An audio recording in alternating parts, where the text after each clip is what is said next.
Sous l'appui de l'ASBEL Coordination nationale des renforcements du système communautaire en RDC, CNSRC, la coordination provinciale du programme national de lutte contre la trypanosomie humaine africaine, Kinshasa, a effectué vendredi 14 octobre 2022 une descente au centre de traitement THA de Maluku, question de palper du doigt les réalités sur terrain. Ainsi, la trypanosomie humaine africaine prend beaucoup de temps pour être détectée parce que ses symptômes se confondent à ceux d'autres pathologies comme le paludisme et la fièvre typhoïde. Cependant, au stade précoce, il n'y a pas de signes distinctifs pour la maladie du sommeil, d'où il faut penser à cette maladie après avoir soigné plusieurs fois sans succès de la malaria ou de la fièvre typhoïde, laisse entendre les docteurs Danilo.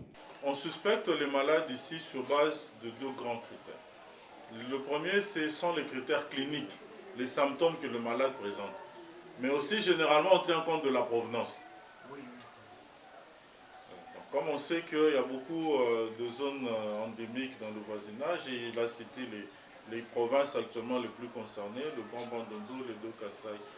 De son côté, les chargés de communication de la CNRSC, Obiane Nzolo, de revenir sur la substance de cette descente. Nous sommes venus nous enquérir de la situation sur terrain, comment est-ce que vous fonctionnez, quels sont les défis auxquels vous faites face et comment est-ce que les malades sont pris en charge par vous et aussi échanger un petit peu avec les malades.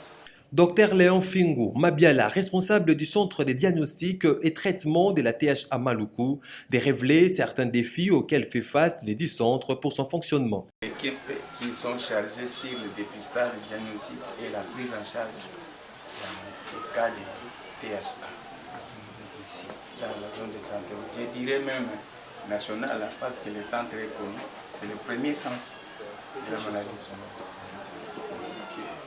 Notez que ces descentes des terrains organisées à l'intention des journalistes membres du groupe thématique communication de la THA a été clôturée par une série de témoignages de personnes malades et guéries de la trypanosomie humaine africaine.